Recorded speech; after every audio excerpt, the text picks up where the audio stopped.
How's it going?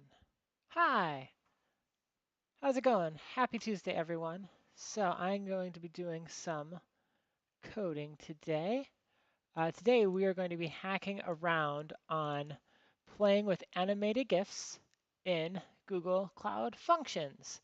There's actually a reason that we're going to be doing this, which I'm going to show you in, of course, the most awesome way possible. Oop. With a slide deck. Yes, I'm going to be that awful. I'm going to show you some slides. So before we get into that, let me tell you a little bit about myself. Hi, I'm Jen.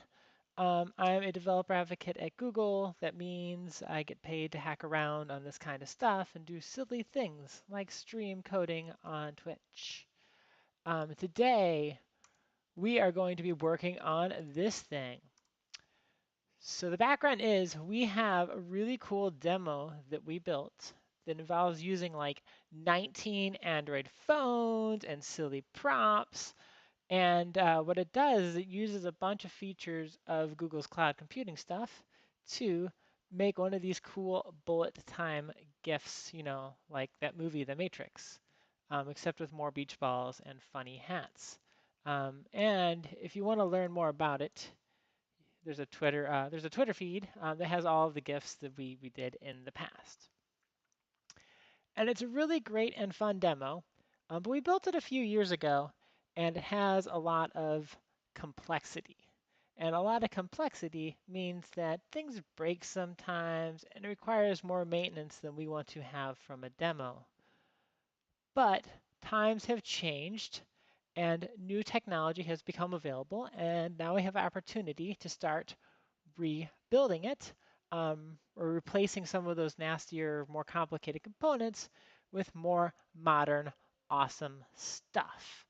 So today what I'm going to be doing is working on one of the components of that thing, which is taking all of the individual snapshot images and combining them into one awesome animated GIF using some features that were not available when we originally built the demo. Specifically, I'm going to be using Google Cloud Functions and Firebase. So Google Cloud Functions is one of those things where you throw some code up into the cloud and it's all awesome and stuff. Like I think Amazon Lambda is another very popular framework for these super micro, tiny services. Google Cloud Functions is kind of similar. It runs node.js functions up in the cloud. But the cool thing about Google Cloud Functions is it has really awesomely tight integration with Firebase, which is a feature that this demo is already using a lot. So it makes for a pretty good drop-in replacement for some previously complicated components. Previously, like there were Kubernetes clusters triggered by pub/sub feeds and stuff like that. This will be a lot easier to maintain. And if you go over to their webpage for the documentation on Firebase Cloud Functions, which is linked right here, boop, they have some, oh, I have a 404. Let's clear that. Okay, I pasted the link in wrong somehow. Anyway, in the documentation, they have some of these kind of pre-described little scenarios.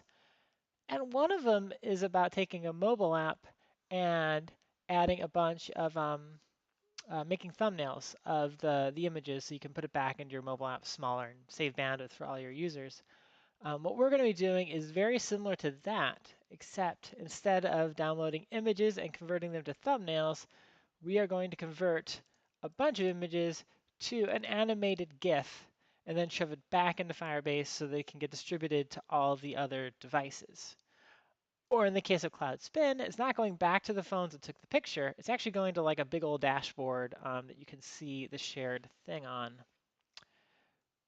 Yep, fun stuff.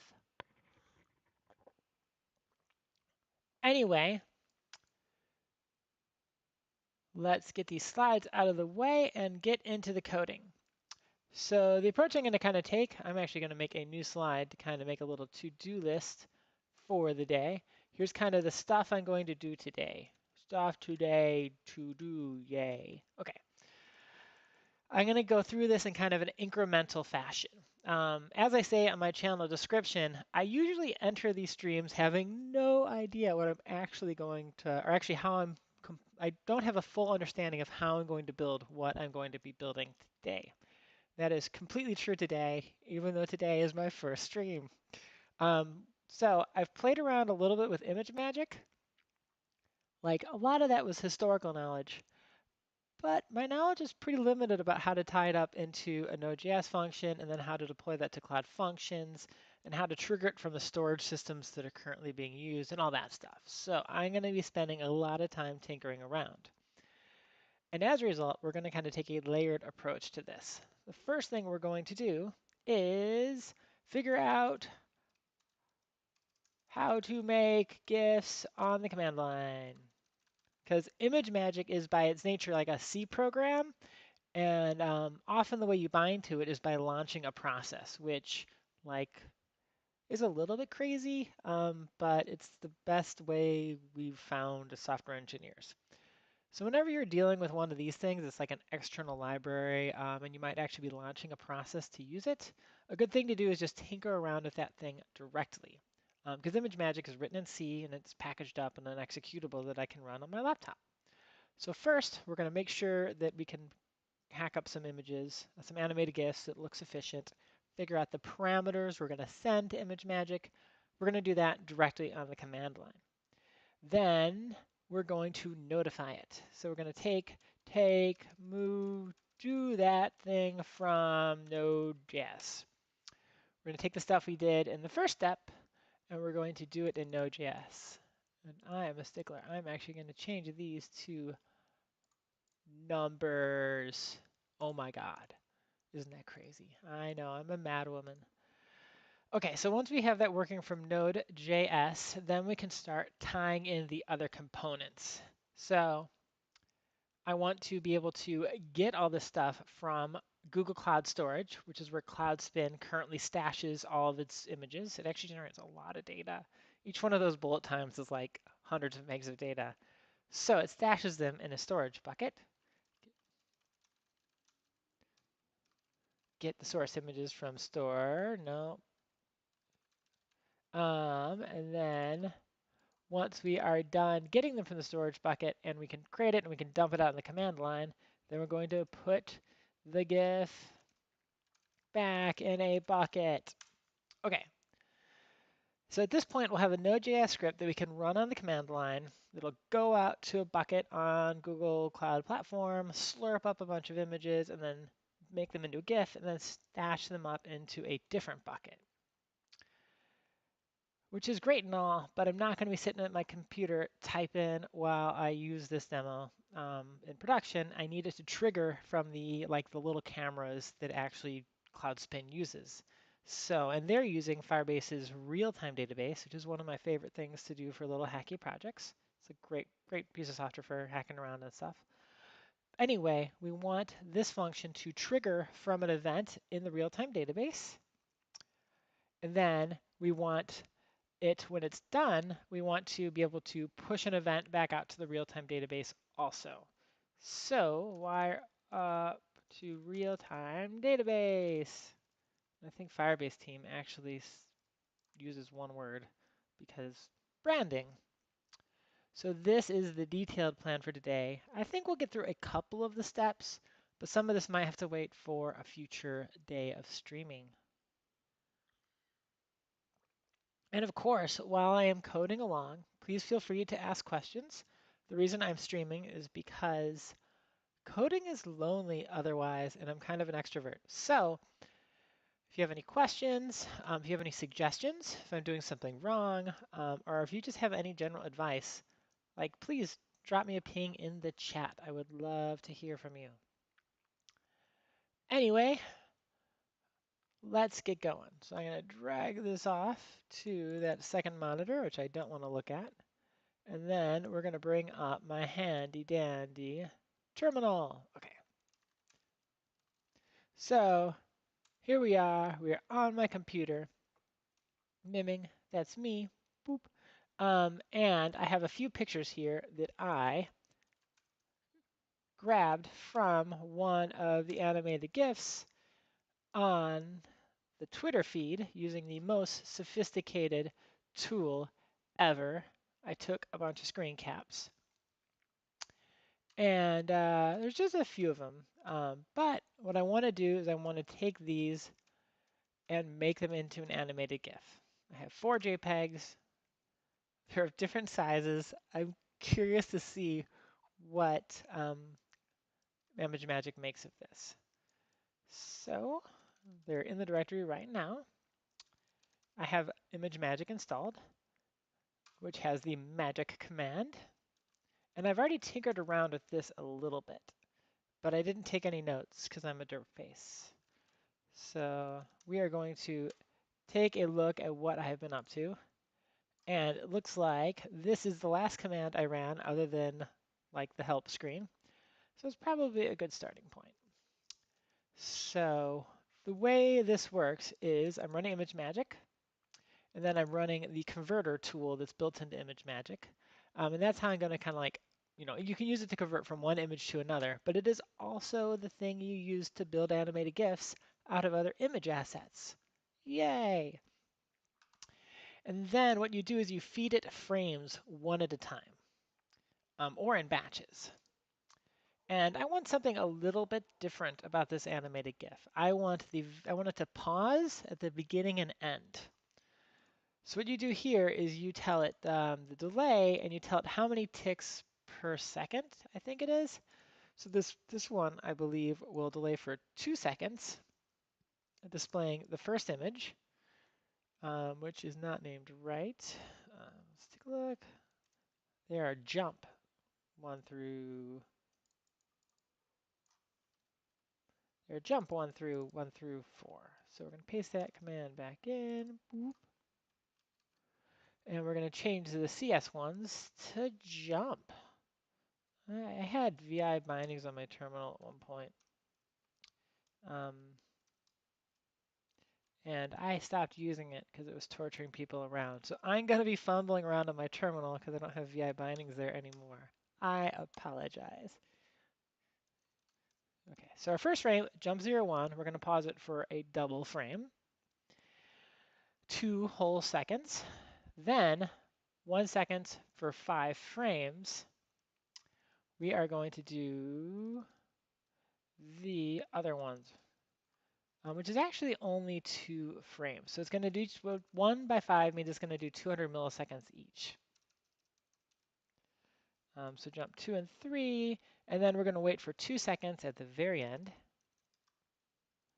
on frame 4. And that's all the frames we're going to feed it. This is kind of cool, is that when you have multiple frames with the same delay, you can put them together like that. Then we're going to tell ImageMagick what we want to do for looping. This is the number of times we will be looping it. And if you wanted to loop it forever, you give it a 0, and it'll just loop endlessly, which is what we want because cloud spin. And finally, you give it the output file name.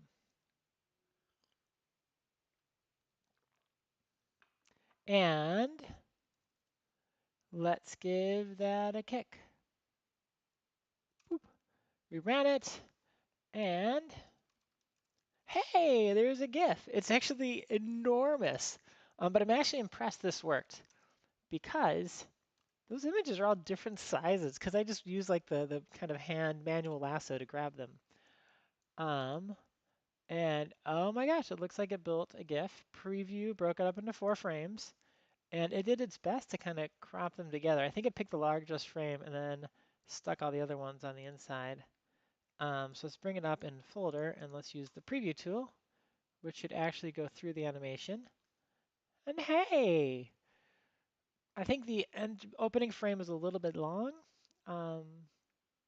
I like the pause at the end of 2 seconds. So I'm going to change that a little bit. I'm going to change that to 1 for 1 and 3 for 2. And then we're going to try again. So I'm going to go back, get the timing right. Let's see. Hey, Control A. 3 for 2. Let's see what this actually does. I want 1.5 seconds at the beginning. Actually, I'll do 1 for 1 and 3 for 2. So 1 for 1, which is kind of silly. I just wanted to pause for 1 second. And then the last one we're going to delay for 3 for 2, which should give me 1.5 seconds. And then let's save it to a different file so we can compare them when it is done. We created it already because modern computers are super fast. and looks pretty good. I actually like that timing a lot.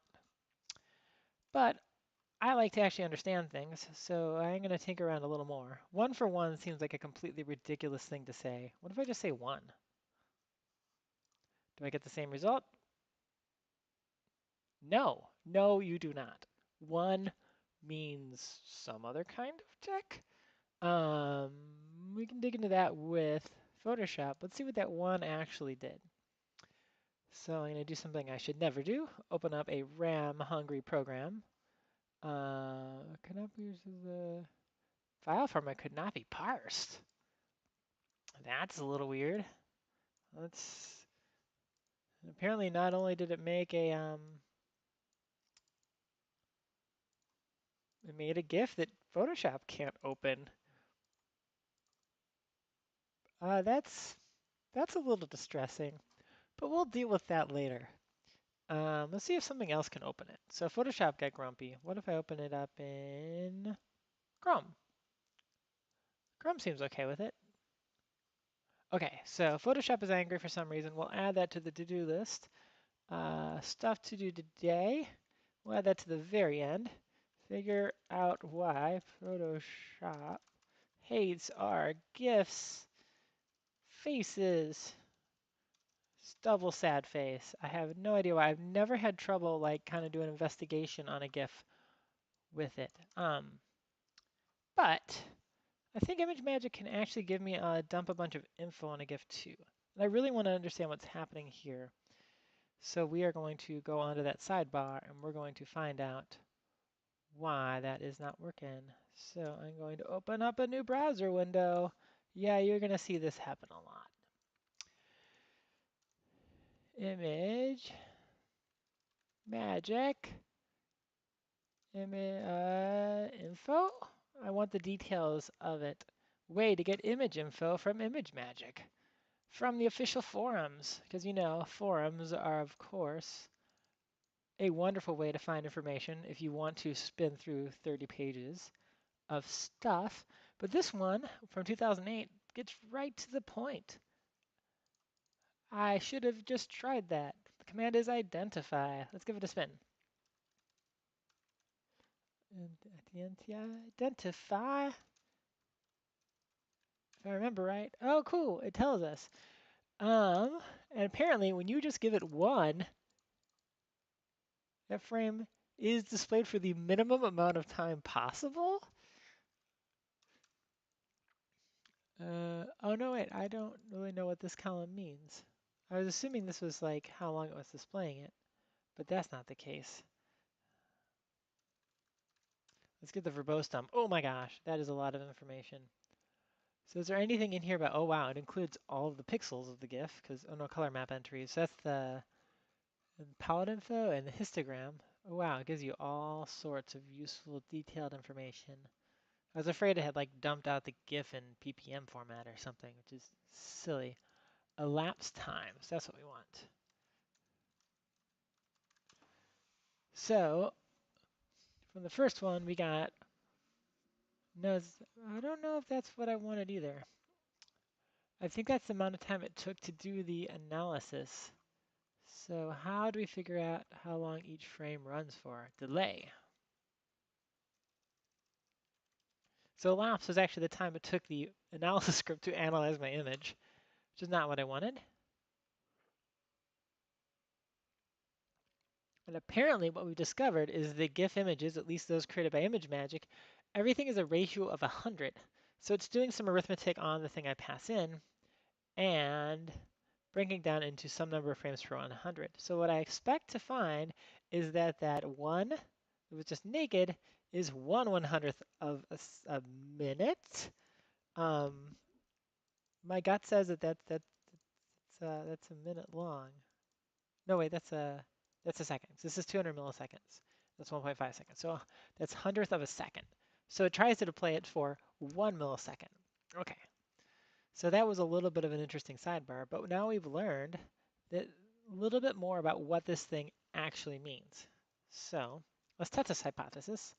Let's try making another one using the raw version of this instead of doing a an X.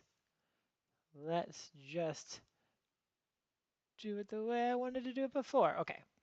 So now what I expect is to get a spin3.gif that gives me 1 second for the first frame, 20 milliseconds for the next 2 frames, and 1.5 seconds for the final frame.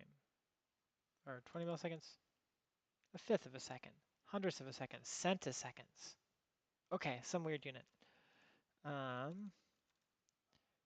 open up that again. And we have image 3.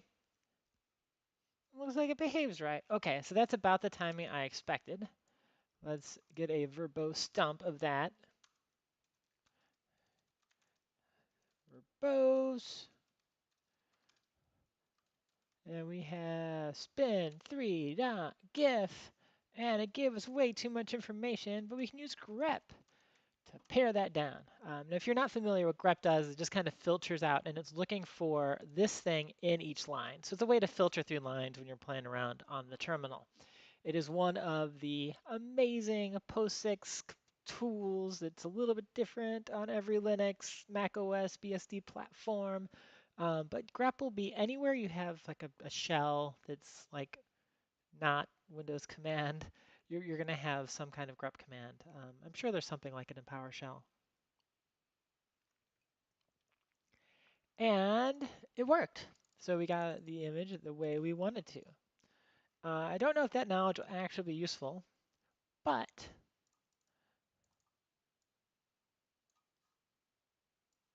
it was good to understand that anyway. So let's go ahead. This is our project. I made a project ahead of time so you don't have to see me do it by hand. Okay. So we're going to zoom into here. This is where I'll be doing most of my coding because I like IDEs. GIF, maker, function, thingy. And this is going to be the README when I stick it up on GitHub, but for now, this is just where I'm going to stash some notes. And command to make GIFs that have a cool delay up front and a longer delay after. Yeah, I'm a bit of a VI junkie. There we go. So let's prettify that. I'll leave it up in one line for now. Boop. Okay. Make that a little bit bigger so it's a little easier for all of you out there to read, because I know some of you like watching coding on cell phones, which seems crazy. Okay. So let's go back in and check in on the progress we've made. It's been about 20 minutes and we've made it through step 1. So I'm going to be silly and I'm going to strike it through. No strike through? No strike through? Keynote, you make me disappointed. What's this up here? These are the important things for me to spend time on. Learning how to strike through text in the slide deck. Because, you know, there's nothing cooler than showing slides in a stream. That is a sign of a true hardcore awesomeness or something. Anyway, let's go back. So now we want to write a little node function that uses this ImageMagick script. So we're going to go back to our web browser and we're going to be like, ImageMagick node.js. So what I'm hoping to find here, because what I could do is I can just use the exec capabilities of Node. What I'm hoping to find here is some kind of well-supported library for doing it. Also, we should probably see if there's any already prior art, because there is a lot of value in kind of doing stuff on your own from scratch in isolation. A lot of value around how much you learn, because you learn different things, but you can also save a lot of time just by seeing prior art. And if we saw that, like that slide deck I had, like this picture right here, this picture actually showed that one of the samples is about ImageMagick. So I'm sure there's some guidance, some recommendations. And why rediscover stuff if we can just do stuff already? Okay, so it's actually, there's function samples, and what's going to be really embarrassing here is if you have one that already does gifs. That would be pretty sad. Let's just search. Ah, they don't. Okay, so I'm actually like, this has now been completely pointless. But they have a generate thumbnail function. And what this one does, let me make the text bigger so you can read along with me. It demonstrates how to automatically generate thumbnails for each image that are uploaded to Firebase storage, which is that thing in that picture that we're going to be modifying. So why build from scratch if we can just modify it? It even has neat descriptions on how it works. Cool. Okay. So, and it's like with a lot of our samples, it's licensed under Apache. So you have a pretty wide leeway of things you can do with it. So let's take a look at this. I'm just gonna copy this thing in. I could check out this entire repo, but that's slow. So what I should do is I'm actually gonna skip ahead a little bit. And what I'm going to do here is, I'm gonna do some Firebase initialization work. But before I can do that, I need to create a new Firebase account, which means I'm probably going to be showing some secrets on the screen, and I really don't want you to pwn my Firebase before I set up security rules. So I'm going to go into secret mode. So if you're bored or something, go look at Zombocom. I hear it will solve all of your problems. Okay, so don't mind me. Gonna go over to Firebase and create a new project,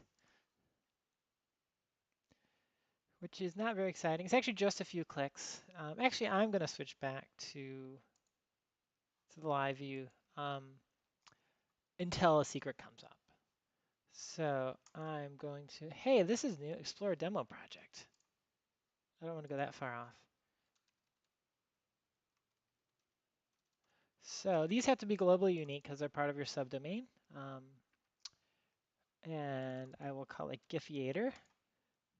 And hopefully that is not taken because that's a gibberish word. I'll stick it back into my README.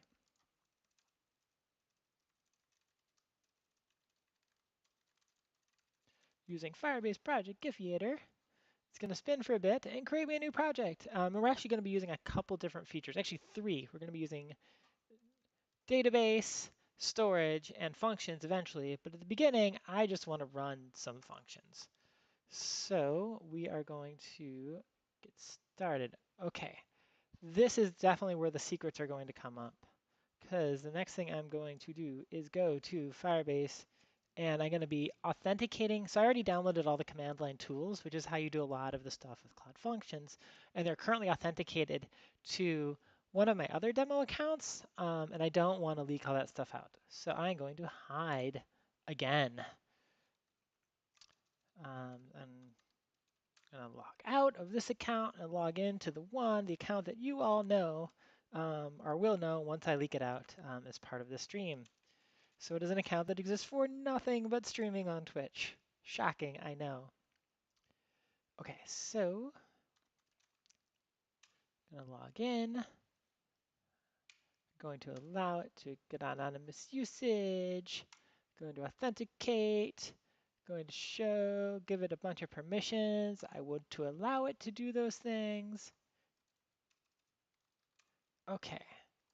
So I think my authentication was successful.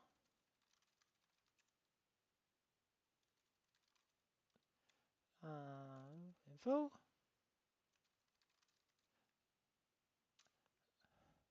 Okay, I can bring you back. So one of the things that happens when you authenticate on the command line client is it gives a special URL that you drop into a browser to complete the OAuth flow. And that actually contains some tokens that are generated from the client and some cross-site request forgery tokens for preventing other hijinks and stuff. So like if you do tinker with this stuff and like you're in front of people like that, that is a secret to be aware of. I don't really know what you could do with it. I guess you could you could hijack that session and then like take over the middle of my login process and then log me into your Firebase. I don't really think it was that secret, but you know, I'm paranoid. Time for coffee.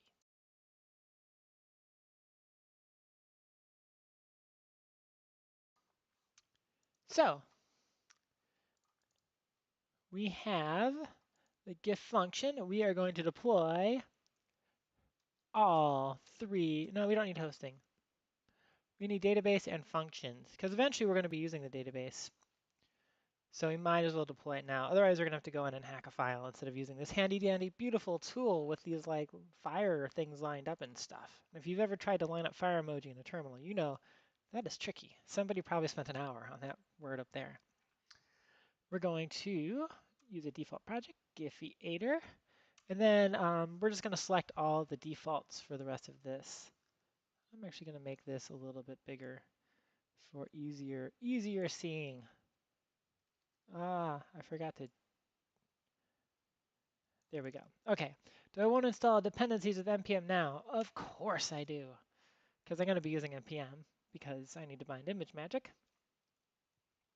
So I'm going to let it dance. This is when it compiles. If I had a foam sword, I would be foam sword fighting with my teammate, but I do not have one.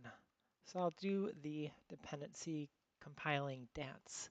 Okay, so installed a bunch of dependencies here, which is great. Like the Firebase admin is like the node.js client for connecting to a lot of the admin features. It's kind of like the web client, but designed to run on a server running node, like a cloud function. We got some Firebase functions, hooks. We got JSON web tokens, which is used for authentication. Of course, it's dependent on Express and a bunch of other things. Because Node.js, like, in addition to being useful for microservices, microdependencies is kind of the model that's won, which might just be a reflection of NPM's a pretty solid dependency manager, and it came along early in the lifecycle. Oh, SHA1, encrypt. I wonder what kind of crypt set implements. I should dig into it sometime. It's got a tiny version number. Anyway, we now have some stuff here, and if we take a look around, deployed a bunch of stuff. That's way too much. grep-v. So what actually ended up going in here that's useful to us? IDE files, it added a database rules.json, firebase.json. Our fodder folder is still there. A functions folder with a sample function. And a package.json. GIFmaker. So GIFmaker.js is the file I made, which seems redundant. It seems silly now because it created us an index.js. Let's go take a look at that index.js. It is the most boring function in the world.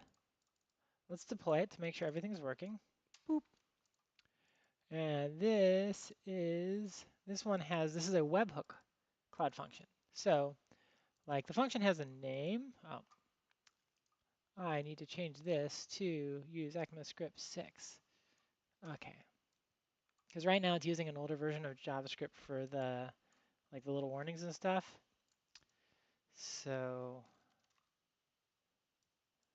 it is all grumpy and stuff. Inspections. So I don't actually know where it puts this stuff. Let's go back to preferences again. With it not all cleared out. Languages? I think it would be under languages. Oh, here we go. ECMAScript 5.1. But we live in the 21st frickin' century, so we're going to use ECMAScript 6. And then once it's done indexing again, which is a little bar that you can't see, it's down there, all the little red squiggles will go away, and all the neat features of my IDE will be more neat. Okay. So we have the simplest function ever. Let's get it deployed.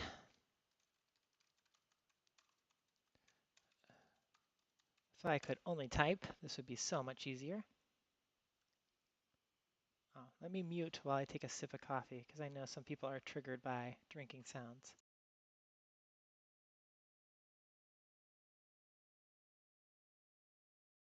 So I'll try and spare you the sound of me swallowing coffee, but I can't code without coffee, because what kind of world would that be? So it's deploying the function. It's creating the function for the first time. So function deployments, they have Cloud Functions have this neat feature where they can scale really rapidly. I mean, like terrifyingly rapidly. Like you can, I know some people who use recursive functions to do these like really big ol' like expanding crawls and stuff, and they're great for that. The trade-off you make is deployment can take a few seconds sometimes, so it's important to make sure that you can run them locally in addition to firing them up in the remote world. So hello world is deployed. Let's go give it a spin. So this one has a production URL, which you could all go to right now if you are watching live. Let's go take a look. Hey, it says hello from Firebase. Isn't that cool? Okay, so now we have a project that is running a function in Firebase. We're gonna go on back here. We're gonna take our gifmaker function, drop it into there, or the file, gifmaker.js, and we are going to paste in the code we got from that official sample. And of course we got from head because we like living live. So let's take a look at this thing. How does it work?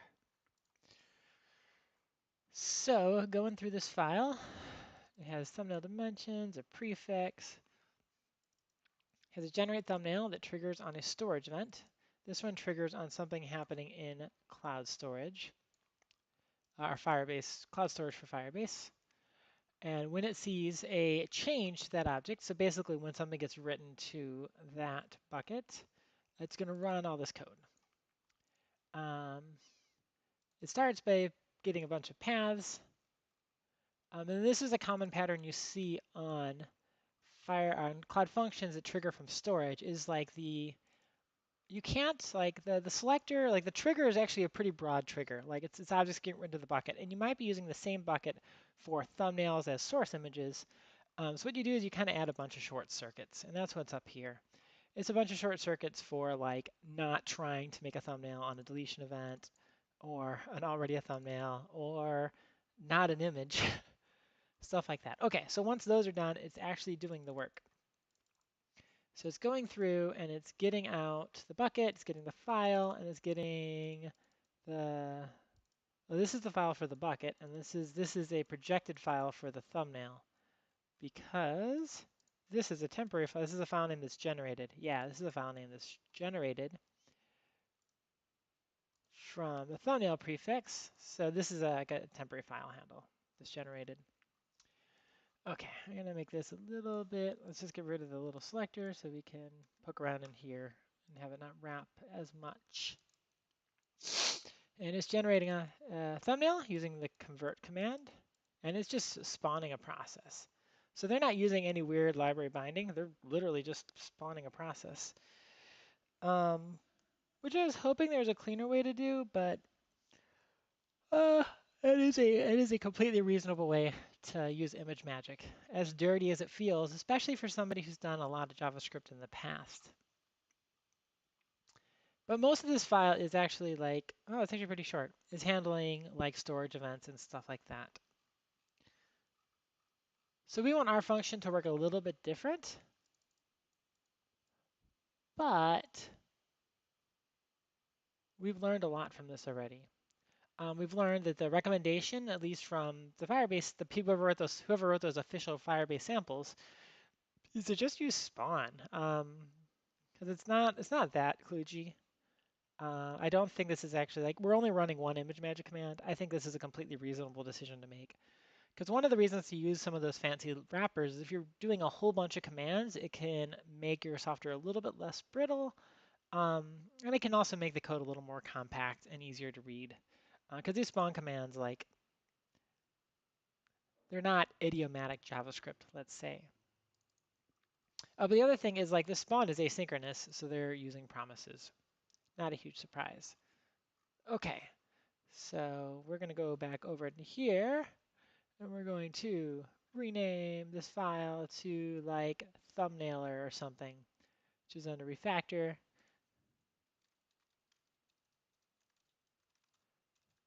Thumbnail example.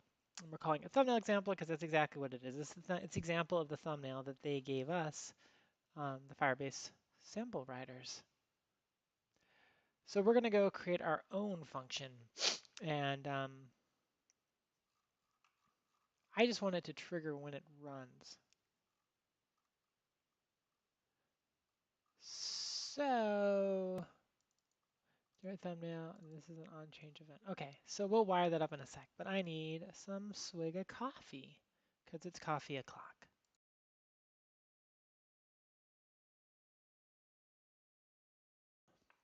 Okay, anyway, we're going to grab some things that we want. We're going to grab this. And I think that's all we actually need. Make to repeat promise. Where do we use that? This is why I like using an IDE, is because I can bounce around between definitions and other stuff. Oh, there's makedir p. Okay, here's one admission I have. I've actually done very little node development outside of some pretty tight frameworks. So I haven't done much stuff at this low of a node level. And I actually have not really used promises that much either. I know, isn't that crazy?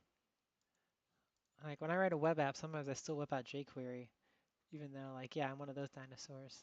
So anyway, going back, we are going to write a new file. Actually, we'll do it right in the index.js. So is there a way to trigger a Firebase function locally?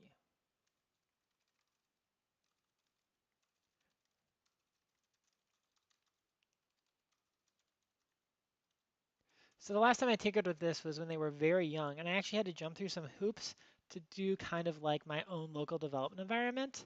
And I don't want to expose you to like that nastiness. And there's an experimental feature that apparently like makes this a lot easier to do. And you can serve Firebase functions now. That is pretty frickin' slick. But it's experimental, so I'm not sure it works. Let's give it a try. Firebase serve only functions. Make it a little bigger. Firebase serve -- only functions. And preparing to emulate HTTPS functions. Support for other events coming soon.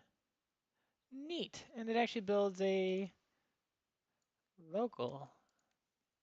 Oh, so it can only support the webhook ones, which is okay because we can just change that trigger later. That's pretty good. There might be some use to that. But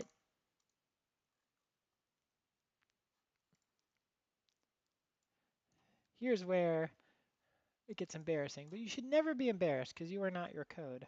I have no idea how to actually write a node function that just runs when I run the command. Do I just paste JavaScript into the root of like the back of the file? So I'm going to make a very precise search query. Node run stuff when first execute. How to, this is, I think I'm probably, okay, I'm just going to go and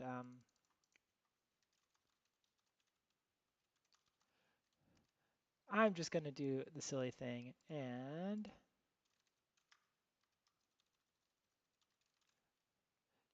just run,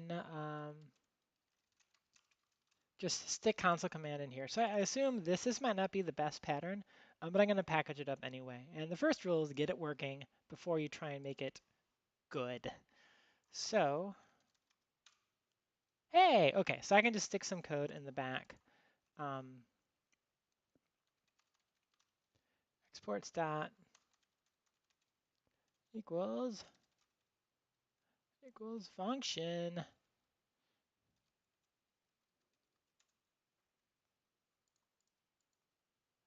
Yeah, I don't really know why that doesn't work. There, okay. We'll use an old ugly syntax. The double arrow. Oh, that's because I'm not passing in any arguments. Anyway, this looks like this should work. So let's take this. Let's move it into there, and then let's call our function. Okay, so at least it's like in a function, which like variable scoping, I won't be just like pooping out global variables all over the place. Nah, it doesn't work. GIF is not defined. There we go. We're going back into older and older school JavaScript. Is it warn on that? Var instead of let or const.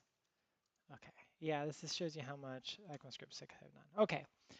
So anyway, now I have a function using a really ancient syntax, which I will do better next time. I promise. Running giffizer. Okay, that's just my sanity check to make sure it keeps on running.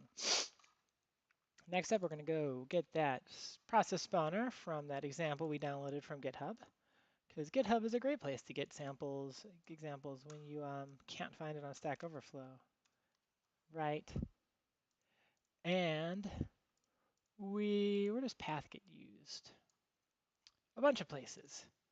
So we probably want a path, because it looks like that path is being used to do all of the directory and file manipulation. So it's probably pretty important for us doing like all of this, like all this file manipulation and streaming bits around. The OS stuff allows us to do like creating tempters, and it looks like it's like calling some utility functions for operating system level stuff.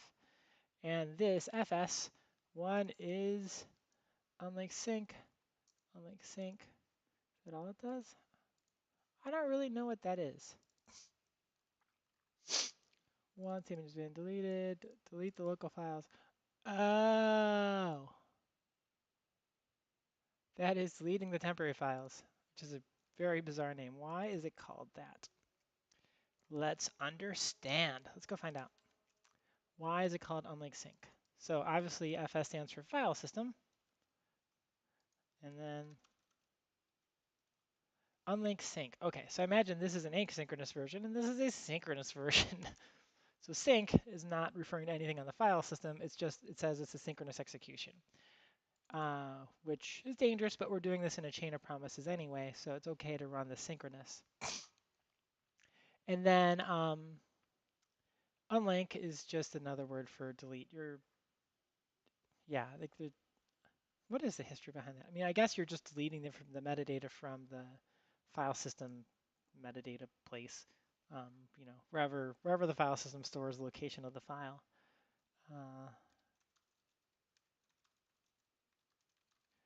Why is that? Let's ask. In GNU RM, it has to do with the system calls that are actually getting called.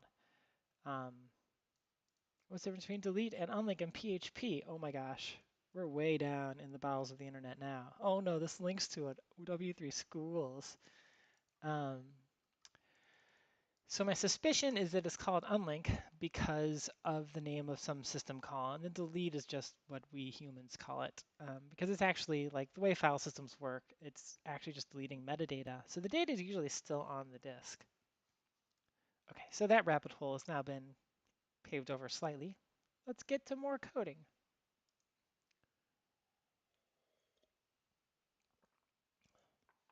So we now discovered that we need a few other things here. We have some idea of what they do, so I want all of these.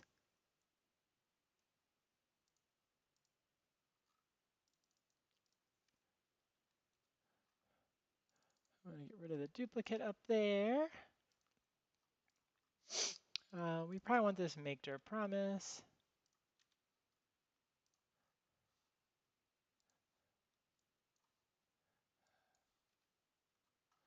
And, oh, am I doing ugly stuff? There, free formatted my code. Thank you for complaining, integrated development environment. It is important that I do stuff good. So normally, like if this is actually being called from the sky, from Cloudland, I'd be doing all that stuff with the short circuits and like caching a bunch of variables, but I'm just running on the file system and I kind of know where stuff is. So source image path equals dot slash. It's only if I want to do variable expansion. So we're going to do .images, right? Oh, it's actually in the parent directory. Oh, it's called fodder. Yeah, because we're silly like that. So I actually don't know what the execution context is. We'll assume it's where the source is, but it could be the root. I don't know. So we're going to, there's probably a better way to figure that out. You know, like what directory the code's actually running in. But whatever.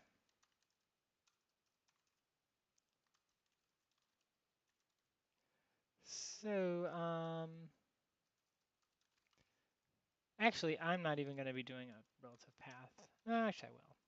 So source images, I'm just going to stick them in an array because I'm a monster like that. And each one is going to be, I should just be using like, you know, a variable expansion. Like I could loop through and just create those. But I'm going to hard code it because I need to save my brain capacity for other things. Because, you know, we have like a limited ability to solve problems. Sometimes you want to defer stuff. I know that's painfully bad, isn't it? So next up, and I'm probably going to do something even worse later now that I think about it. What we want to do is we want to start kind of a chain of promises where we run, actually let's just run the spawn command synchronous, see what happens. So the spawn though is, this is creating a temp local directory. I'm just going to take that.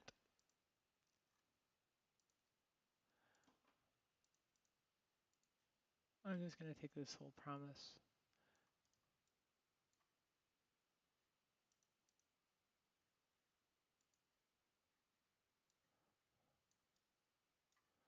And I'm going to put it into my thing. Boop.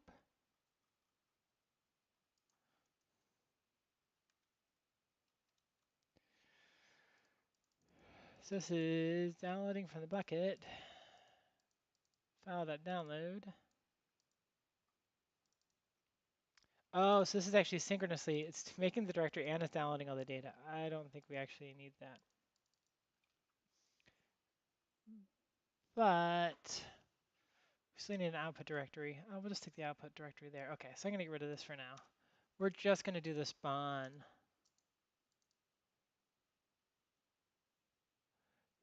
So we'll just slurp that out of there. And boop. So we are going to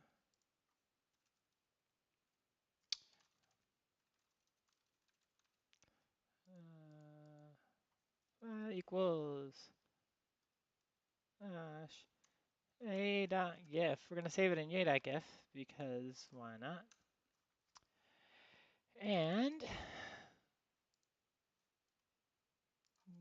we're not actually going to be thumbnailing. We're going to be, what was our? It was convert, delay. So here's our command that we're going to be turning into a spawn.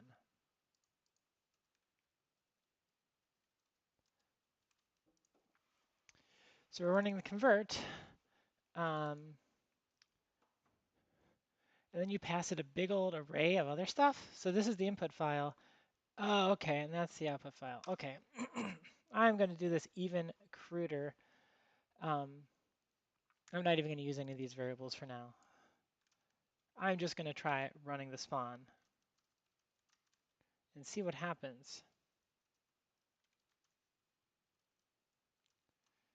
We're just going to like, should probably just take this all out, paste it into here, and then apparently we're going to be building a giant array of arguments, which is a little bit silly. And it's going to span over, like over a line. And I wonder if these need to be strings or if we can actually pass in integers. Like, is it smart enough to be able to convert those back to a string without doing anything stupid? Because, you know, converting between numbers and strings is not an obvious, like it's not as intuitive for software as it is for us humans. And strange things can happen. Like you never know when it's going to be doing like some weird floating point representation and you suddenly like your integer gets rounding errors. That kind of stuff happens. So I'm generally cautious when it comes to that. So I'm going to pass it a string because I bet it can copy and paste the string around for me. Okay, so here is the output path. We think it wants the input path here. Boop. Let's just paste these all in here and make a terrible sin of software.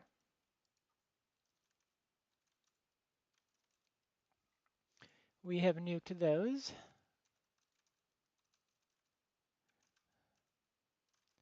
And this is index.js. Oh, it exploded.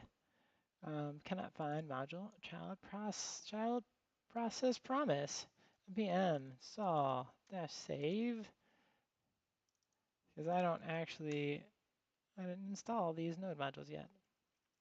Now we're going to go through a little dependency hell while I figure out all the things it complains about and install them one at a time with the save flag so it actually like saves it for later execution. Thought I just did that one.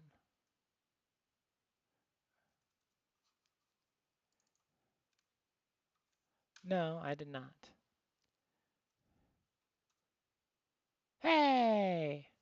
Okay, unhandled promise rejection.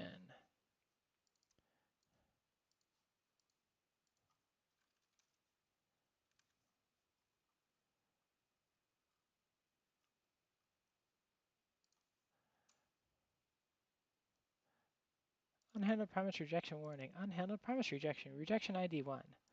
Child process error. This big old thing failed with code 1. Okay, so this got angry. Did it... There we go. Did it do anything? Did it actually do any work? So my assumption is that the paths I kind of guessed are just not right. Oh, I know. I know what I can do.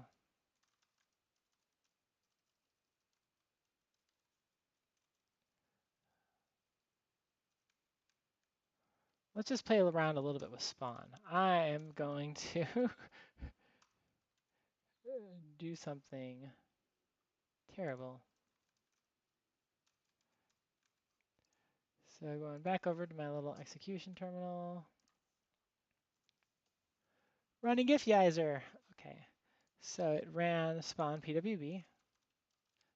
Probably a better way I could understand this, but I'm going to get it just to log out the result of this. Oh my gosh, it sticks out a whole bunch of stuff. That's amazing. Where does the standard output from spawn go? I get a PID name. I get this like socket with all of there's a standard output and there's a standard error. That's pretty cool.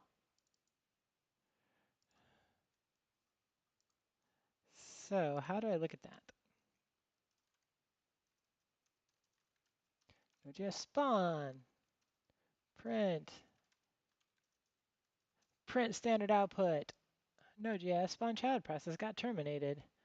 Function returned spawn as a string. How do I see the stuff it says? Because Stack Overflow, you're never too old or experienced to get some quick hints about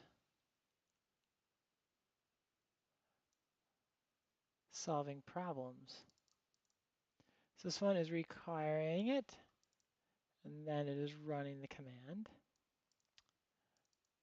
So spawn creates a command, and then, so I want to write that somewhere, and then I want to look at the standard output. So Stack Overflow is a great place to get hints about stuff, but there's a lot of misinformation there. So you always have to take everything it says with a grain of salt, or 7 or 8 grains of salt, because sad things will happen if you don't.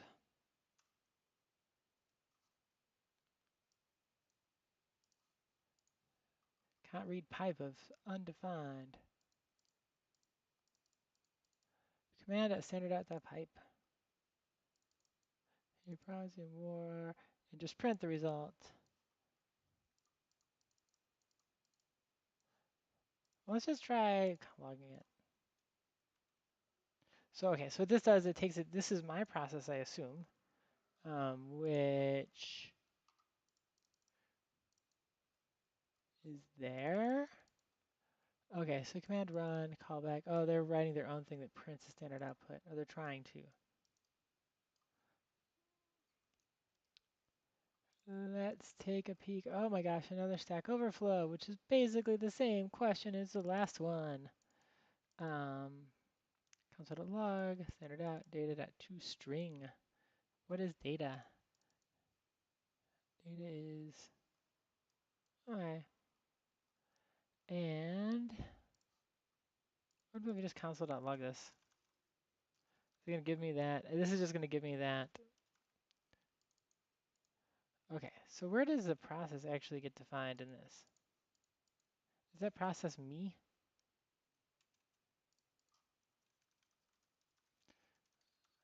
By me, I mean the Node script I'm running. Because proof, I've never actually really learned Node.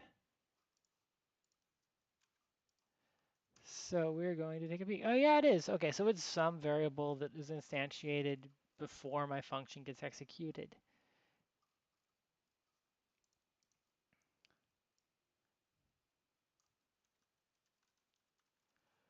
So it gives me all that information. I just want to see what the standard output is. This is when not understanding a language makes things harder instead of easier. Okay, so let's go back and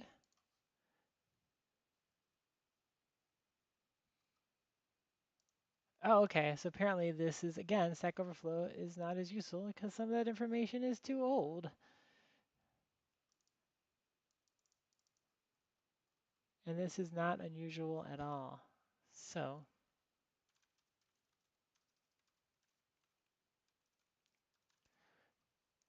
let's take a look for a newer version of that function. Oh, we're in the real documentation. Is this the right version?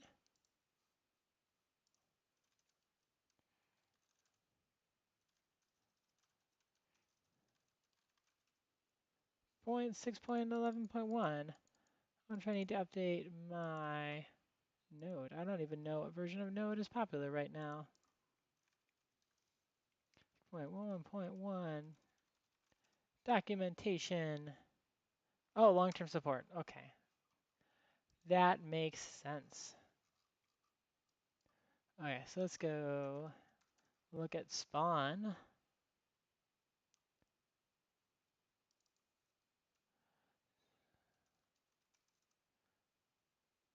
Cross spawn and spawn. Okay.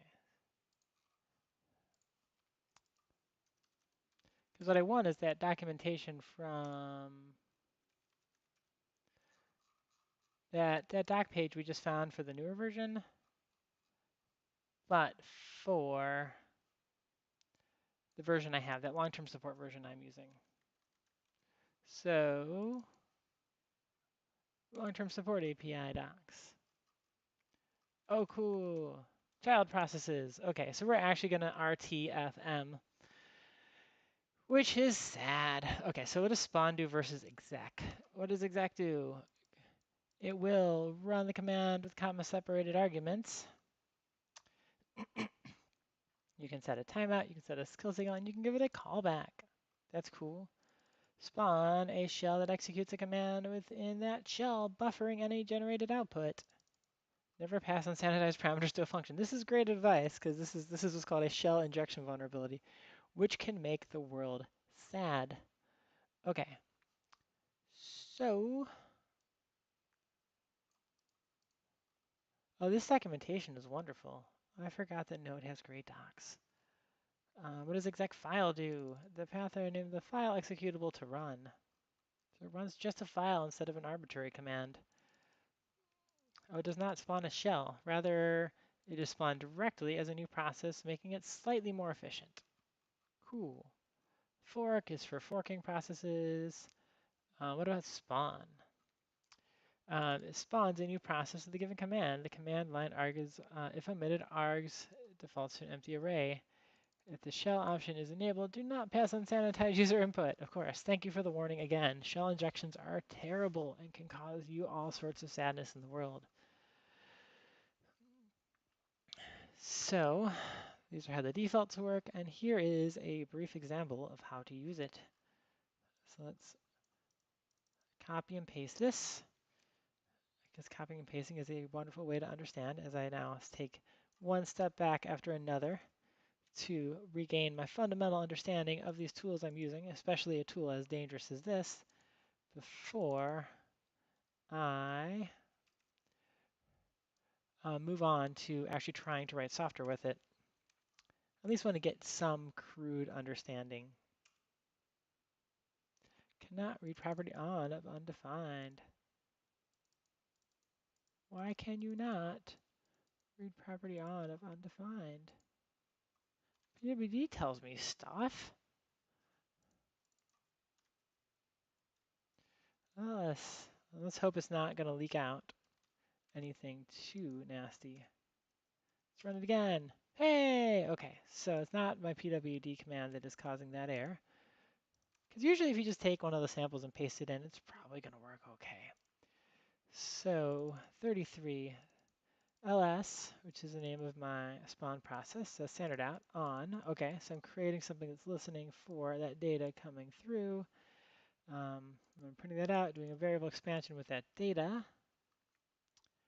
and it exited. Okay, so I'd expect these to work. Cannot read property on of undefined. Does that mean I am missing a dependency?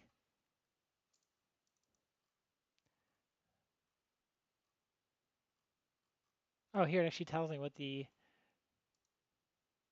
what. This is the answer I'm trying to get anyway. Process.env. So let's just print that out, and then. So here we go. Oh, here's a bunch of useful stuff about my runtime environment.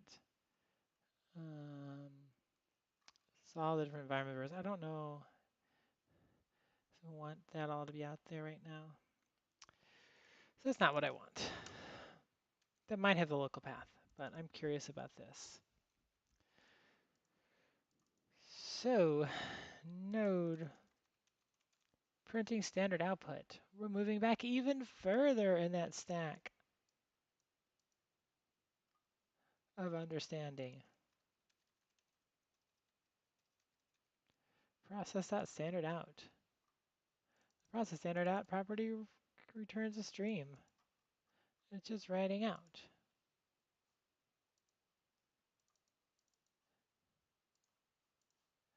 This is me writing from my process to standard out. But what about this stream right here? What is the deal with ls? This is where it'd be nice for me to actually know how to use the debugger. Node. We are going to use the interactive runtime, the REPL. Let's do this ourselves. Okay. This is a sad day, but I've moved all the way back to here in terms of lacking some fundamental understanding. Okay, spawn.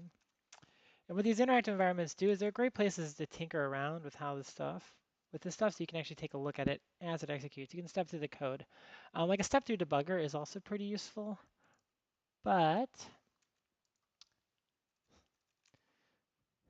the interactive environment lets you poke around and step by step. So like when I'm first starting to understand some language or function, I'm going to spend some time in this interactive debugger.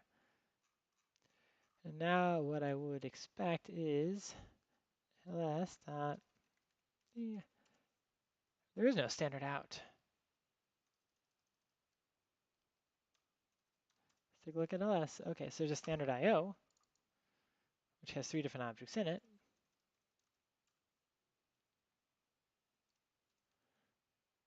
Cannot read property 0 of undefined, but you just said it's up there.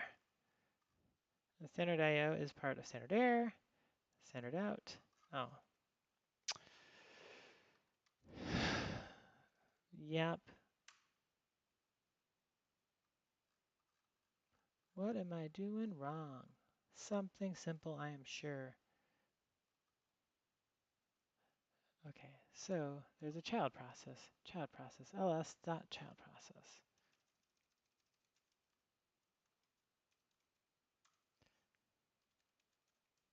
Hey!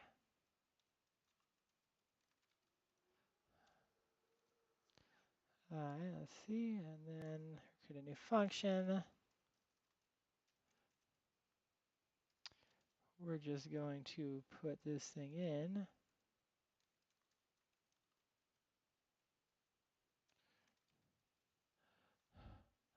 Let's see what this does.